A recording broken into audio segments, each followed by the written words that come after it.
Are you familiar with the term 2 bits in English? It means a quarter dollar, which is a common U.S. coin. If you're listening in the U.S., you probably have a quarter somewhere in your house or around you, or maybe even in your pocket.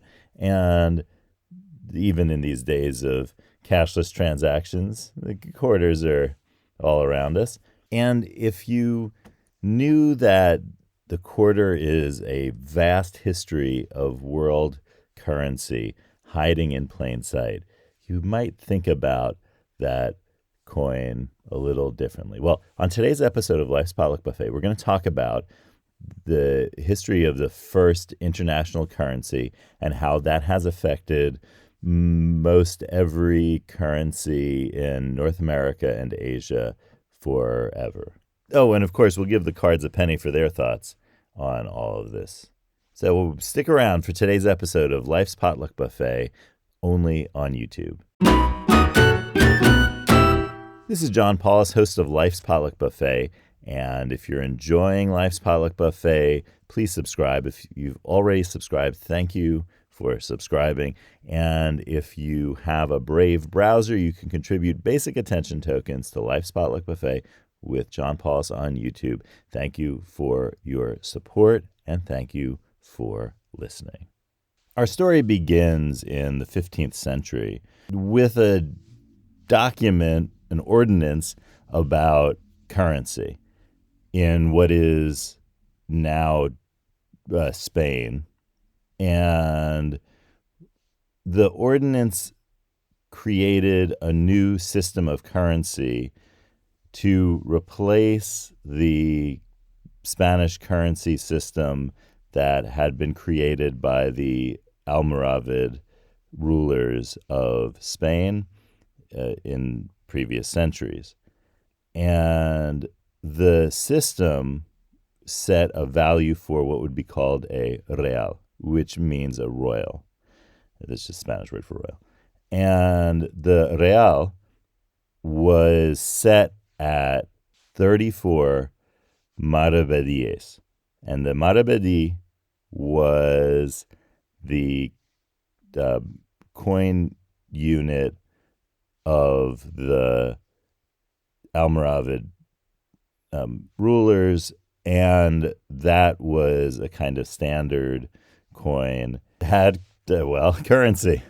So the new system of currency really needed to be based around the old system, as happens. And today's story is really the story of new systems of currencies. In fact, that quarter that I mentioned at the beginning of the episode, that has its roots in all the story of these old systems of currencies becoming new systems of currencies, being borrowed, being modified, being inspiring new types of currency.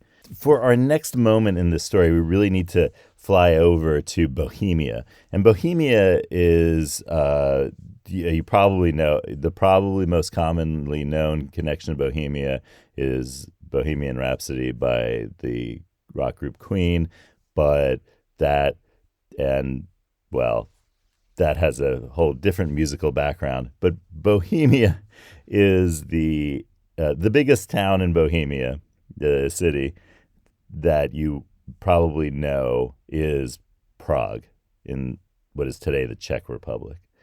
The Bohemia covered a large part of what is the Czech Republic today. And in the northwest corner of Bohemia, there were very rich silver mines.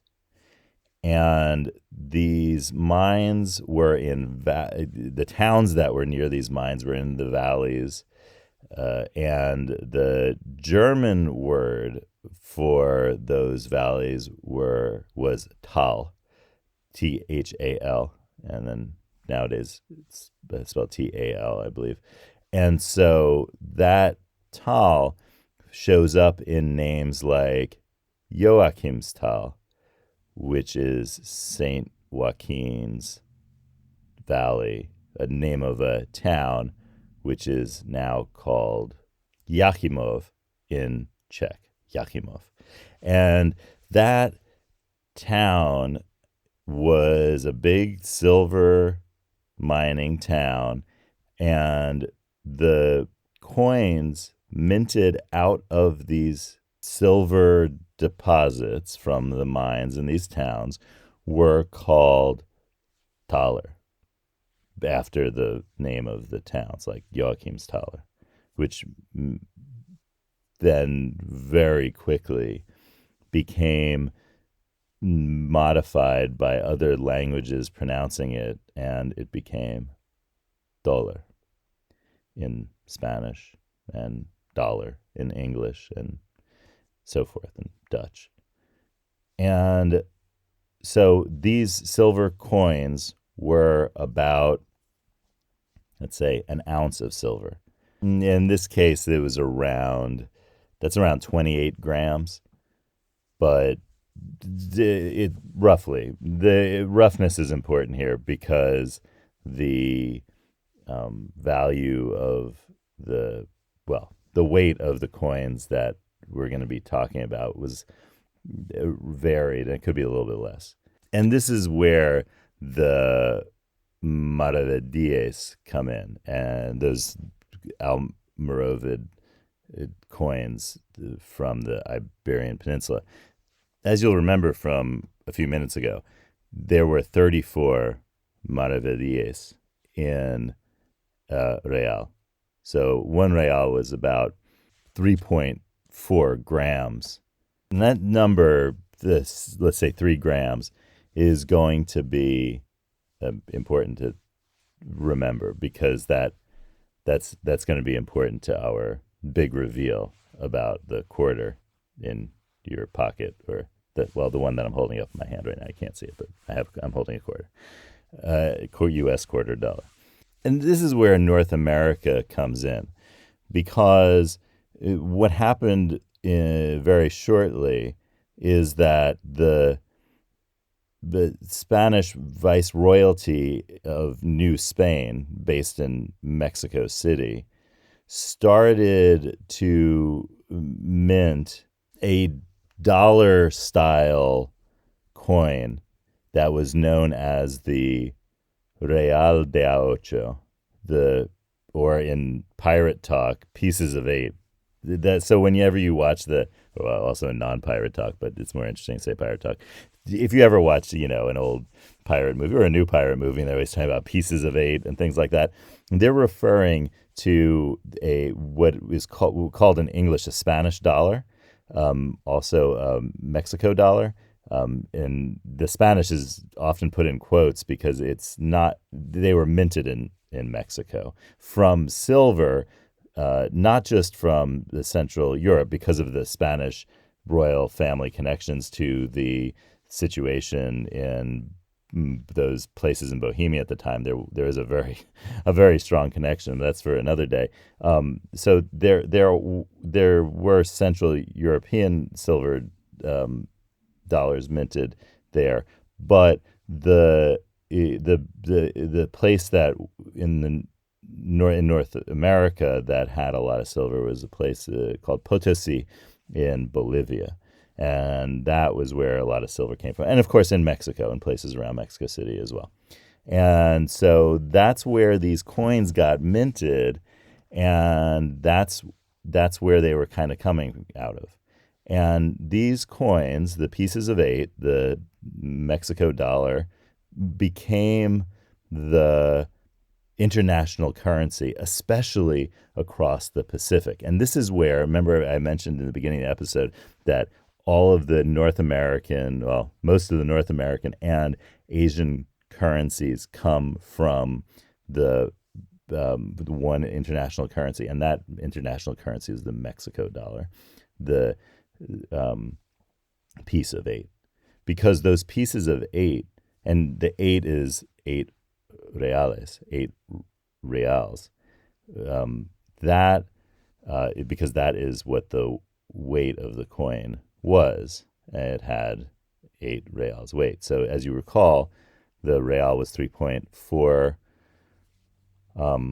ounces. And so, yeah, if you multiply that by 8, you're gonna get something around what 27 ounces. But the coins were in effect a little bit less than that, and because they got worn down, they were even less. And that's going to be important to the story of the one of the North American currencies, and I'll get to that in a second. But let's think about this. Chinese goods were in big demand, and the fleets coming from Mexico, they were based out of Acapulco on the Pacific in Mexico. And the fleets coming from Acapulco would go to Manila. They were called the uh, Galeon de Manila, the Manila galleon. And those, so when we talk about Spanish galleons, those are these ships. And so the ships that went across the Pacific brought with them pieces of eight and a lot of pieces of eight in order to supply goods to Asia. And the Philippines, as the Manila name suggests, were a big place of interaction for, say, for example, Chinese traders and the Mexican fleets that were coming out of Acapulco. And that resulted in the trading of things like silks for pieces of eight. And so the Chinese had a lot of pieces of eight and a lot of contact with this international currency. And they borrowed it for what they would make their own currency. And this happened a lot, where a country would restamp a coin, like usually a piece of eight, because this was an international coin, with their with a name on it. And so restamping that silver was a way of saying, we recognize this as our currency. This currency works here. And so because of practices like that, and because of what the Chinese called this piece of eight, and they called it a yuan, which is a yuan. It means one of the things it means is round, and because it was this round coin that was minted in Mexico City that they were using and getting from their international trade. And so that is what then for that same reason, the Japanese currency got called a yen, which is just the Japanese saying of yuan. And the Korean currency, won, is also from the Chinese yuan, which is just the Chinese nickname for that Mexican dollar, the piece of eight. Oh, and the other Spanish name for this was the peso duro, or the peso, which means weight. And so that is why they're called pesos in Mexico. And in English, we'd use the word dollars. That we could have easily called them pesos, but it's not the way things worked out. So what happened was, when the United States needed a currency, the first currency of the new country, the United States of America, was the Spanish dollar, were these Mexican dollars, that these pieces of eight that were considered currency. Until 1857, they were acceptable currency, U.S. currency. So that's something to think about. And the new banking system also involved the minting of, currency. So the idea of, what is the U.S. coin going to be? Well, a good start would be to base it on the silver Spanish dollar. And that's what happened. Alexander Hamilton weighed worn down pieces of eight to come up with a round number of how much silver was in an average used piece of 8. And the answer was, because those were what were in currency, right? They were circulating, all these words that have to do with currency. And because they were circulating, they were getting worn down. So you wanted to know, well, that's the actual silver value of it, is because it's worn down, not when it's freshly minted, which is a different, heavier value. So what he found was it is around, I'll give you the measure in grams just because that will make the math easier. The weight that he found was what is today the equivalent of 24 grams. And so that was going to be how much silver was in $1 is 24 grams of silver. Now's where we pull the math out. When it came to making the $0.25, that's 1/4 of $1, how many grams of silver is that? Well, 24 divided by 4 is 6. 6 grams of silver. Now, here's where your scale comes in. If you place the quarter that you're holding, like the quarter that I have in my hand, if you place it on a scale, there you go, you'll see that it's 6 grams. And quarters are no longer made out of silver in the U.S. They're now a copper slug with a coating of nickel and copper.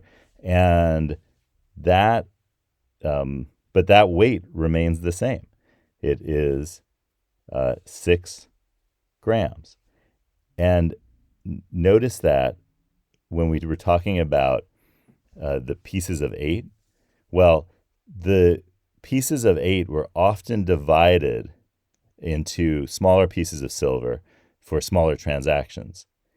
And if you cut it in eight pieces, 2 of those pieces were 2 bits, would be 6 grams in modern metric weight. And so that's why the quarter is the equivalent of 2 bits, because it's 2 bits of a piece of 8. So that quarter you're holding in your hand, well, that I'm holding in my hand, that quarter is a little piece of coinage history that goes back hundreds of years and ultimately is the reason that the currencies of Asia and North America are what they are. So as promised, I'm going to ask the cards. I'm going to give them a penny. Well, cards, a quarter for your thoughts. We upgraded and see what they have to say. So yellow lemons, blue dumplings, magenta noodles, cards. Tell us some things. It'd be really cool if it was card 25. I'm hoping for that. Oh, it's card 23. The future is just the present with more flying. Okay, so invent a job that will exist 100 years from now. Now, learn where and how this work already exists today. Because after all futurist cultural artifacts, from those 19th century illustrations of future Parisian life to the animated series The Jetsons, have shown us that our imagined future is really just our present with a lot more flying vehicles. So think of something that's going to exist 100 years from now, say it out loud, and then let your imagination take off. Thanks for joining me today, and I'll see you tomorrow on Life's Potluck Buffet.